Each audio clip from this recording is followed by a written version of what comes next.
10 মুহররম আপনি এই দোয়াটি পরে আল্লাহর কাছে চান, 7 আসমানের উপর আপনার দোয়া পৌঁছে যাবে। আল্লাহর কসম করে বলছি, আপনার ঋণ দূর হয়ে যাবে, সন্তানগুলো আপনার বাধ্যগত হয়ে যাবে, স্বামী বাধ্যগত হয়ে যাবে, স্ত্রী বাধ্যগত হয়ে যাবে। যা দোয়া করবেন আল্লাহ সব মনের আশা পূরণ করে দিবে। 10 মুহররম আপনি যদি আমলটি করে আল্লাহর কাছে চাইতে পারেন, আকাশের উপর আপনার দোয়া পৌঁছে যাবে।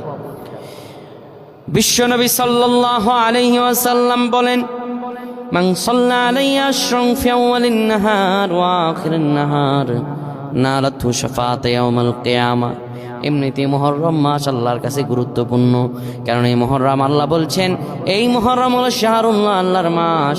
আবার এই মুহররম মাসের যদি 10 তারিখ আশুরা, যেই দিন আমার আল্লাহ তাআলা বান্দার সব দোয়া পূরণ করেন, ফজিলতপূর্ণ দিন, ওই দিন যদি বান্দা আল্লাহর কাছে চাইতে পারে, আমার রব আল্লাহ সব দিয়ে দিবেন।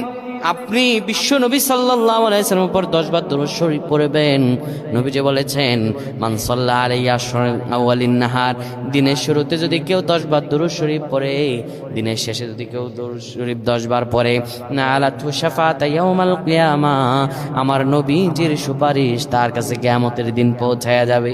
এত ফজিলত এই 10 মুহররমের দিন। আসর নামাজের পরে আপনি কিবলামুখী হবেন।